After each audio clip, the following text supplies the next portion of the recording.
Hey, Raymond here from the Beginner Photography Podcast, and today we're talking about supercar photography with one of the best. So let's get into it. Welcome to the Beginner Photography Podcast with Raymond Hatfield, the podcast dedicated to helping you grow your photography skills. Raymond interviews the world's top photographers in their field to ask questions that will get you taking better photos today. Now, with you as always, husband, father, home brewer, LA Dodger fan, and Indianapolis wedding photographer, Raymond Hatfield. Welcome back to this episode of the Beginner Photography Podcast. As always, I am Raymond, your host and wedding photographer here in Indianapolis. And if you have never been to Indianapolis in the month of May, you are missing out.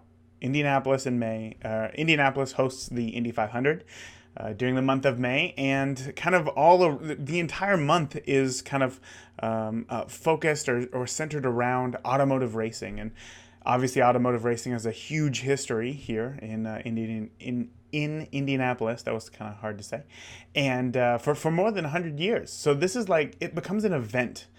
And the entire city, the community gathers around, and we all get excited for one thing, and that is just the smell of, engines and just the sounds. It's great, and the flyover practice. It's so much fun.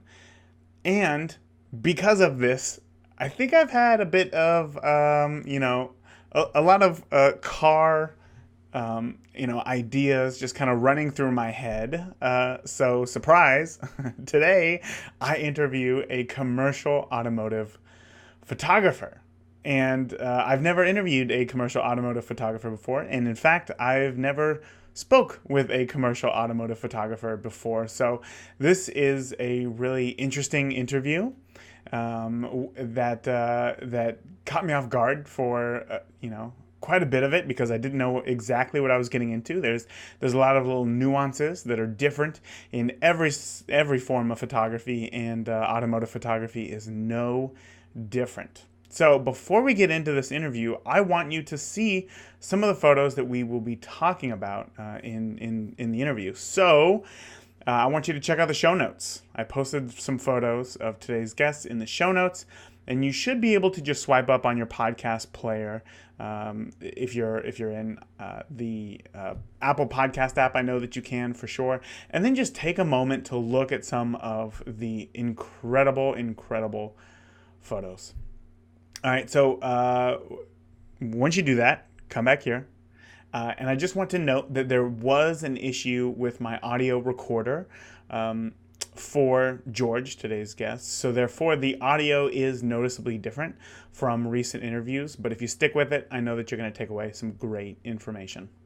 And as always, I reserve a piece of the interview where me and today's guest talk more about the business side of photography. So in this case, automotive photography. So, and then I save that piece of interview for premium members of the podcast. So in today's interview, premium members are going to hear who it is that hires automotive photographers, how to book your first magazine shoot, selling your photos versus licensing your photos, and how George is kind of changing the industry, honestly, and what kind of gear you need to be taken seriously as a professional. And we all know that you can take a great photo with an iPhone, and that's one thing. But when it comes to print and advertising, it is entirely different. An iPhone photo just doesn't really cut it. So George talks about that as well. So if you are looking to make money in automotive photography and you want to know the answers to today's questions, then become a premium member. Head over to beginnerphotographypodcast.com and just click that premium membership button right there at the top, and you can join today. All right, that's it. Let's go ahead and get on into today's interview with GFWilliams. GFWilliams is an automotive photographer from Great Britain. He has been ranked as one of the top automotive photographers to follow online, and if you just take one look at his work, it's clear to see why. George, thank you so much for coming on the podcast. Thank you. It's nice to be talking. Yeah, I'm really excited for today's episode because we don't really get to talk to a lot of automotive photographers. I don't know why. I've tried and tried. Many photographers, like race event photographers, and for some reason or another, it just doesn't get to work out too well. So today, I'm excited, especially to have somebody of your caliber. This is going to be a really great interview. But before we really get into the nitty gritty of automotive photography, can you share with me and the listeners how you got your start in photography to begin with? Yeah, well, it all started for fun, as I think most photographers do. And it was back about 10 years ago. I was 16 years old.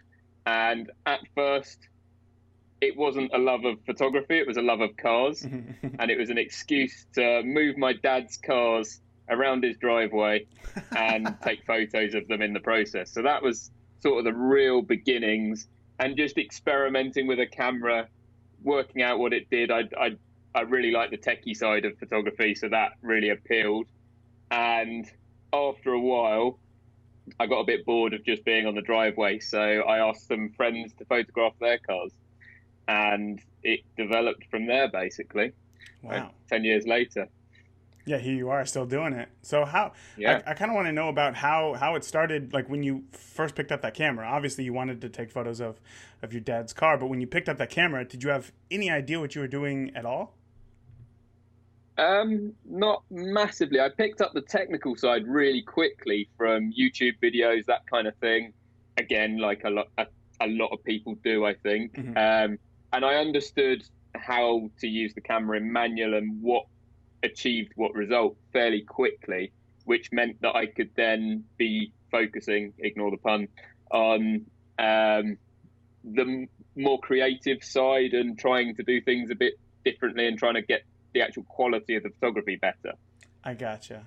So it all started from this love of cars. Did your dad have a particularly interesting car that made you want to photograph it? Yeah, so he had a couple of cars at the time. He had a Caterham 7 and he had a replica Porsche 356 Speedster. And if you know anything about me, then I still drive that Porsche Speedster now, so that I'm allowed to drive now, which is nice. So I borrow that as often as possible. And I bought myself a Caterham 7 3 years ago. So is that the blue one that's all over your Instagram? It is, yes. Yeah. That's a very cool car. I'll be sure to post a link in the show notes so that people can check it out. It's very interesting. It's open wheel, it's open roof. It's not a very traditional car that you would see on the road. And if that's the car that your dad had that you wanted to photograph, I could see how that would want to get you to get that camera in your hand. So do you still happen to have like those first photos? Like, do you remember how it turned out? Did you achieve what it was that you were looking for?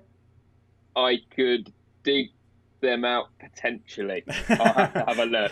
I can't remember whether I've still got them. I've got photos from my from my first proper shoots, which I was looking at today, actually, this morning.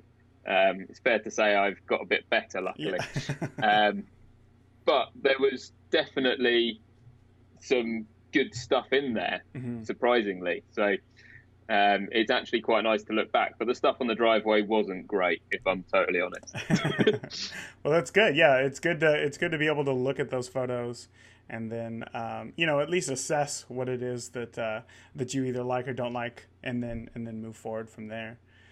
So how challenging was it there in the beginning to try to get more cars to photograph if at the time you didn't even have your license?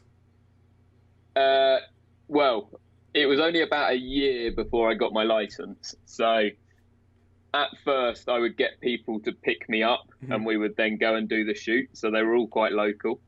And this was before the days of Instagram, really. No one really used Instagram. So times have changed. Back then it was forums, Piston Heads being the main one I used, which was very popular. And I just asked up and said, look, is anyone local that I can photograph their car? I wasn't after money. I just wanted to have fun. It was never going to be a career for me at that stage. I just enjoyed it and wanted to take photos, and I wanted to learn. So luckily I had about 5 people come back to me saying, yeah, we'd love to do it. Let's go and take some photos. And Nice. bear in mind, this is judged purely off the photos I'd taken on the driveway that they gave me the opportunity. So I was quite lucky. So I ended up shooting a Ford Mustang Roush, Ultima GTR, which is a British kit car, and a Lamborghini Gallardo, which was Wow. quite cool. Right. So like the first four cars were still like very like traditionally nice looking cars to Yeah, photograph. and That helps. they were right up my street because I have an interest in supercars, as I think a lot of people do. Hard not to. But yeah, it became my niche that I would be photographing these kind of cars, and it still is today. So right from the beginning until now, it's stayed true. That's awesome. That's awesome. That's very rare, I think, in photography that many people start off with something and then continue on with it into their career. So, if you could take me back to those first few shoots that you did you have some sort of game plan, or they just picked you up and they asked, where do you want to go? And did you photograph in their driveways? How did that work? So what I did, I went onto Google Maps and Google Street View, and I went and found as many locations as I could locally that I thought I could get away with using. I wasn't too clued up on private land and where you're allowed to shoot and where you weren't, of course, because I was 16, but I figured I could get away with it because I was 16. Yeah. So we went and shot some photos on a local vineyard, and also on an industrial estate. So industrial estates I would very rarely use now, but in terms of an easy place to practice technique, they're perfect because they're quiet. And the vineyard, I still take some photos there today. So oh, nice. I was clearly onto a winner. Yeah. Do you ever, this is kind of a side question, do you ever like share those photos with the vineyard? No. No. Gotcha. I try to make sure they don't notice I'm taking photos. I did actually call them up before that first shoot and asked for permission. They said yes, and I've taken that to be permission forever. Just an indefinite permission. That's hilarious. Although I should add there that I don't do any commercial photography there. It's just for fun still. Right. Yeah, of course. No, I got it. So as an automotive photographer, I kind of want to know, what do you view your job description as? What is it that you're trying to get out of these photos? Now I would call myself a commercial automotive photographer because of what my client base is. I am working for the manufacturers and I am working to a brief every time, which is challenging. But that's difficult. I'd say that sort of answers it vaguely. Okay. But I don't really have a job description as such. I am just a photographer. Okay, then I got to follow up as for well, you. I guess. Okay, so follow up then. I guess what I'm getting at is that in wedding photography, it's very easy. Like, my job is to tell a story, right? It's very easy to show up on a day. People are already happy. They have emotions. And it's easy to capture those emotions on subjects that have faces, you know? So how do you create some sort of story around your images? I think it's the context of where you put them is a big part of the story. And it's it's a combination of everything, if we're honest, because you've got to have the lighting right. You've got to make sure all the lines on the car look correct. Everything counts towards that final image. And it's not necessarily that I'm trying to tell a story the whole time. Quite often I am, but it's a story that we are creating from scratch on the whole. We're making it a story as opposed to it actually being a story. As it would be with a wedding. With a wedding and events happening. Yes. On the whole, I don't really shoot events. So I am making it an event, if that makes sense. That does make sense. And you kind of mentioned earlier about shooting to a brief. Can you kind of talk about that a little bit? Is it, can you tell me what it is and where these briefs come from? So the brief either comes from the agency or the client that you are working for. and it varies in how it is, but sometimes, and this is probably most common with most of my work, you will have what's called a creative director, and the creative director will tell you exactly what they require in terms of assets, which is what you are ultimately creating. Mm-hmm. So can you tell me what that means? Does that mean like the photos that you give? Yeah, exactly. The final finished photo. And that asset will have a particular usage which is determined before the shoot. Say, for instance, it will go on such and such a position on an Instagram feed, which is quite a common one now. But you plan it all out in advance so that the feed looks correct and has the right look to it. So you've got that, and then the brief will say angle of the car. If there's a look and feel thereafter, they will state that, but quite often they'll leave that down to me and they'll just give me a general steer. And I think I've got quite a lot of experience now, so they're happy to do that more. When you're first starting, they'll be, hopefully, if you've got good clients, more specific, and then they become a bit more relaxed as they've worked with you a bit more. Sure. So just so that I'm clear, it would be something like they say, hey, we need 5 photos for Instagram. We want the car in this position and we want it to feel powerful. Go ahead and go do your thing. Does that sound about right? Yeah, it's more in terms of how natural they want it to feel, whether they want the car to pop off the frame or whether they want it more to be in part of a scene. Okay. That kind of thing. And they tend to be fairly specific with angles for each shot because it needs to look correct in context and maybe for layouts of stuff as well. If it's got other usage like print, then they might put text and they need space in a certain area of the photo. Right. And you have to think of all of that and get it correct. So then you get that brief. You're like, awesome. Can you give me an example of a car maybe that you shot recently? So I shot a Hyundai out in America. I shot 3 cars. Okay, so let's say race car. They come to you and they say, here's the brief. What's the next step? You say, okay, I got Hyundai. They want this, this, this, and this. How do you go about planning the shots? So the first thing you have to do is go through what's called the bidding process, which I won't go into too much, but it basically means you're working out how much time it's going to take. So once you know where you're shooting it, you can kind of work out in your mind the logistics of everything, whether you're moving between locations, that kind of thing, how long you think you're going to need to get those shots, and you give yourself a bit of a buffer for if anything goes wrong, like weather or car issues, that kind of thing. And you then sort of allocate amount of time and you build a schedule. Once you've done that, you say how much money you want. They say yes, hopefully. That's the boring business side of things that I don't really like.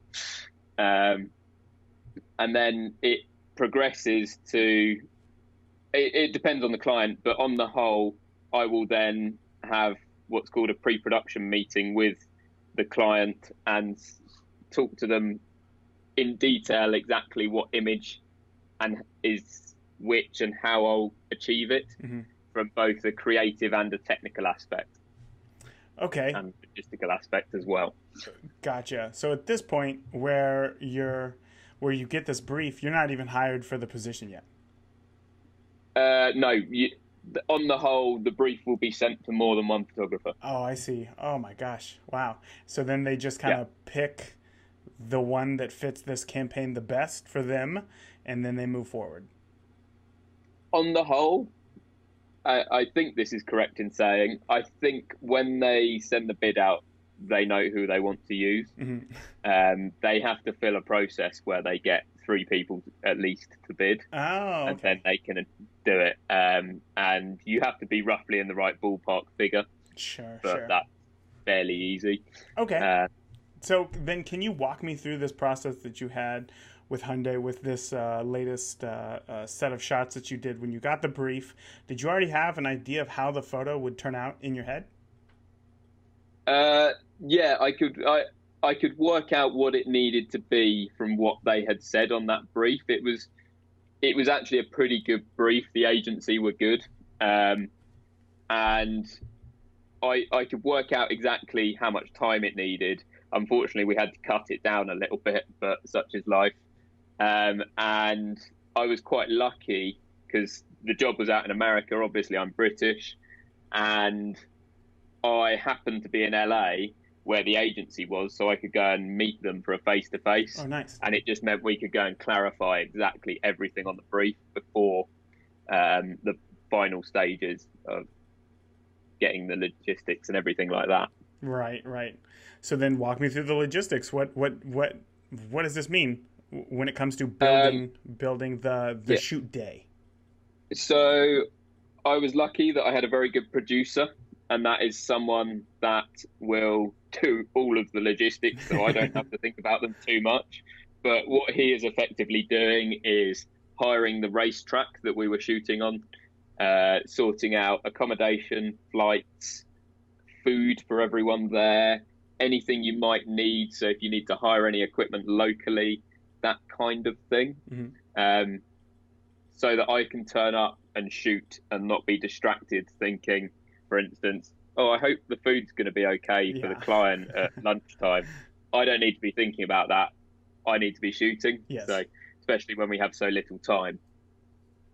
Right. So are these people your team, or do they come from the agency? It is. I use freelancers, and often I will ask the agency to say who they like working with, because I think you've got more chance of winning the job if they're working with people they've used before. Sure. But I also have a selection of people throughout the world that I know now who are very good at it. Oh, good. Okay, so so like you said earlier, that it's more common for a company to hire you rather than a single person. How is that how it worked, like for you in the beginning, like for those first few shots that you did? Not at all. Not at all. Okay. Can you walk me through that? Hey, Raymond here, and if you're listening to this, you are listening to the free version of today's interview. If you want to hear more from today's guest about the business of photography, consider becoming a premium member. Every week, guests answer questions about products, pricing, packages, and so much more that will help your growing photography business thrive. This is the next logical step. To join, head over to beginnerphotographypodcast.com and click the premium membership button at the top of the page. Interesting. Okay, so that perfectly ties into my next question, which is how important is lighting for automotive photography? So if you had to guess, if you just had to take a shot in the dark, what percentage of your photos would you say are mostly natural lighting, and what percentage of your photos have some sort of artificial lighting? It's hard to say it's a percentage term because it more depends on the job and the brief. Mm-hmm. But well over half of my, I'd probably say over 60-70% of my work is natural light. Oh, wow. Okay. So quite a lot. Mm-hmm. I'm of the opinion that if you can simplify things, do. Especially if you get as good a result by simplifying, then do it, because it's more efficient. And that's quite important in a commercial world. But thinking more of a creative sense, I think you're best off using lighting. So get a natural light shot, make it look as good as you can, and then add flash only if necessary to sort of lift the image a little bit. So trying to be fairly subtle. Yeah. So how, if, most people, enthusiasts, right? Car enthusiasts, even hobbyists will go out, and if they see a supercar, they're like, oh, I got to take a photo of this. And then they take the photo, and the photo is usually garbage, right? Even though that is done with natural light. So do you have some tips for beginners to kind of manipulate natural light in a way that will make a car look more pleasing? Yeah, so a big thing about car photography is polarization and how that reacts with the car. So a polarizer is a filter that only lets through certain wavelengths, I believe is probably the best description of it. Sounds right to me, yeah. What that really does is it means you can cut out reflections on a reflecting car body or window. Mm-hmm. And you can twist the polarizer to get different sections of the car not blanked out, but less reflections on certain sections. So that is a really useful thing to have on your lens. As a car photographer, you have one on every lens and you use it pretty much all the time. Yeah. And it's only if you want loads of reflections that you'll ever take it off. So I'm sure that's super pretty common. Important. Not really. I think the second part after that is you should be walking around the car looking at various different things on the car, in terms of reflections, in terms of where the light is catching on parts of the bodywork. Mm-hmm. So if certain bits are in shadow, it creates more shape in the car sometimes. And kind of showing the car in the best light that you can that is available. If the car is parked, all you can do is walk around it and step back from it, different heights, that kind of thing. If you're then controlling the car and you can park it anywhere on a location, you have total flexibility to get the car with the best background, with the best lighting possible. So Yeah. It sort of opens up a world of opportunity, which is quite interesting and takes time to learn, but you do learn what works best and it becomes second nature. So That makes sense. Have you ever had I'm sure you have. Can you tell me about one of the most challenging shoots that you've had to go through? There's sort of challenging in different ways. Mm-hmm, of course. Kit failure is a very challenging thing to deal with. But that's out of your control, right? Okay. Well, I guess kind of is. a lot of things would be out of control. I suppose like you show up to a situation, camera works fine, car looks great, but something's not working. Yeah, that's pretty rare actually. It's normally an external factor that causes the problems. Mm-hmm. I think the client picks you because they like your style. The problems arise when there's conflicting opinions between various different people within an agency or within the client. I gotcha. And so while one person may like it, another one might hate it, for instance.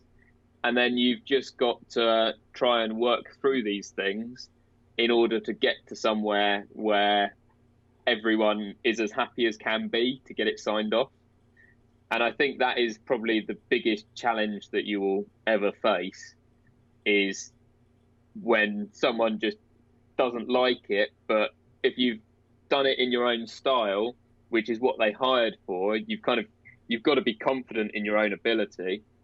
And if they don't like it, then that just is what it is. And you've just got to keep working with them to try and get to a point where it works. And sometimes you may not like the end result, but they might like it, for instance. And such is life. You're getting paid, so who cares? I bet that's frustrating, though. Very. Yeah. So what sorts of things would they be... Sorry, I thought you was coming back in. What sorts of things would I guess producers or creative directors want changed that you were kind of sharing in that situation? Normally it's stuff that you can change in retouching. So the effect on the car, how it's fitting with the background, sometimes even what the background is. Mm-hmm. So I had a project where the creative director really wanted CGI, and he was telling me exactly what CGI he wanted, I'd shot the car in a studio, and in my opinion, it looked great with the studio background. The creative director was very set in his decisions of what he wanted, and ultimately we just couldn't make the photo look good. And we really struggled to come up with a solution that worked, and ultimately it ended up with us going higher in the company and asking, and me talking to one of the directors and saying, look, I can't make this work the way that he is asking for it, because ultimately I believe what he's asking for is wrong.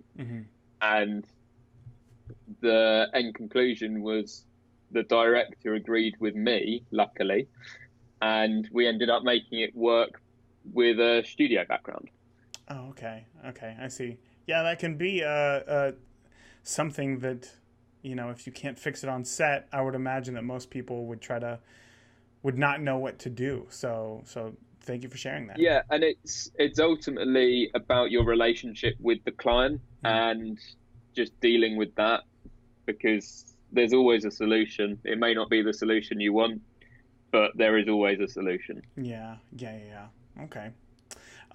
So we were talking earlier about kind of those first photos that we took in the driveway. You said that you saw some of your first work earlier today. When you were looking at those photos, you had said that you're like, oh wow, I'm glad that I've progressed in my skills, that I've gotten a good bit better. What are some of the mistakes that you saw in those photos that you see other amateur automotive photographers making? I think you can break it down into different sections. So you take composition and lighting as probably the two things, and then you've got technical aspects as well. In terms of composition, I always try and make it so the car within the frame of the shot has a bit of space around it, because your client might want to crop, but also just generally I think it's a bit more visually pleasing. And you don't want a car right next to the edge of frame, that kind of thing. It doesn't look nice. And I think general composition, you just, over time, I've got a better eye, basically. I know what will work, what doesn't. Whereas when I was first starting, I was experimenting, so I didn't know what worked and what didn't. Yeah. And because of that, some of them didn't. And my opinion on what works and what doesn't might have changed as well. Yeah. So it's important to go out there and take a lot of bad photographs at first. Yeah. Ultimately, you won't learn unless you go out there and take a lot of photos. Yeah. Okay.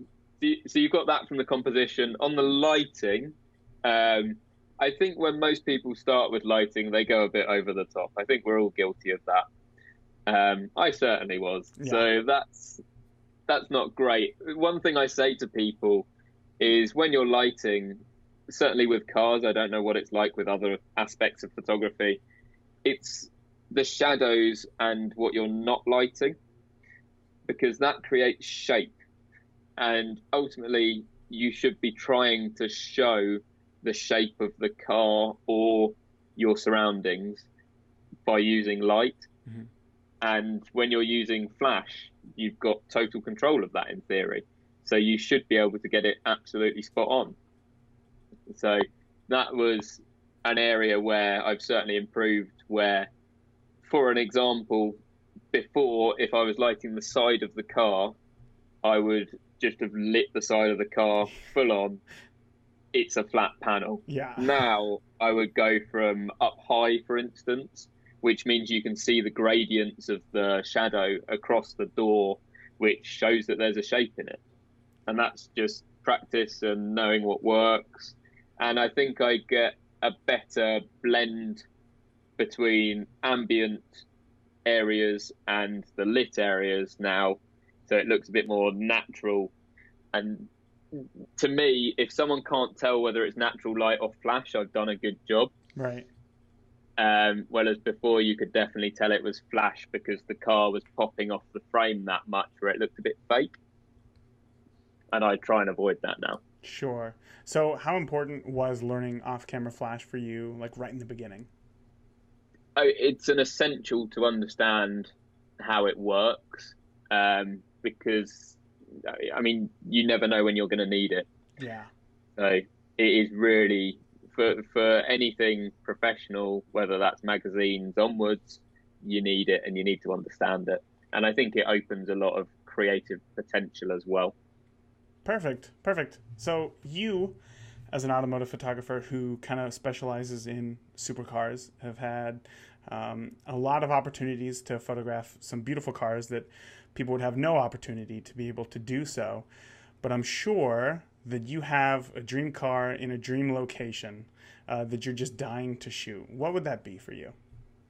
That's a really hard question because I feel like every time I come up with one, I tend to make it happen and achieve it. So, and that is my aim whenever I come up with an idea of something I want to do like that. All right. I Well, love then, shooting stuff in the desert, and I okay. think just interesting areas in America, certainly.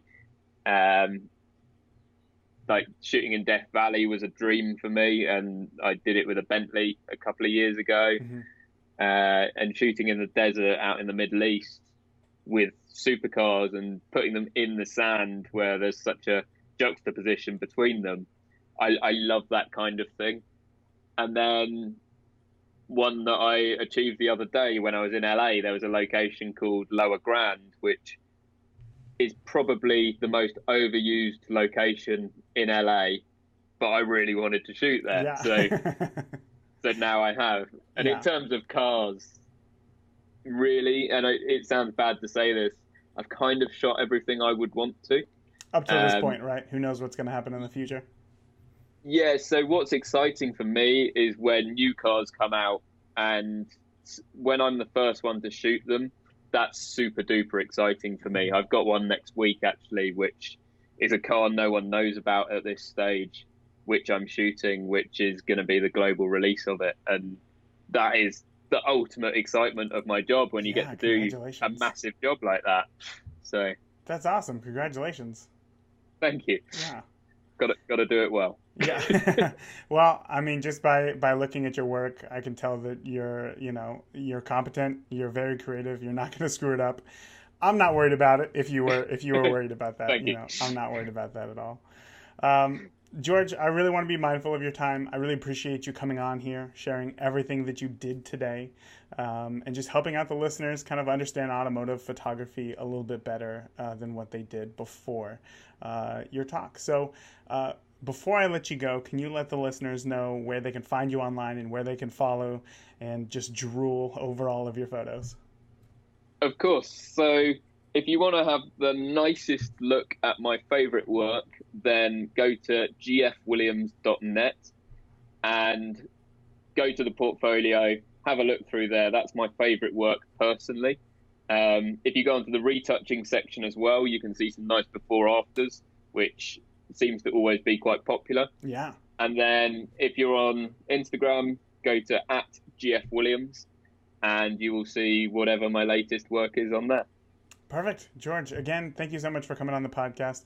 And I'm really excited to keep up with you and all of your future automotive work. And I can't wait to see what you're working on next. Thank you so much. It's been a pleasure.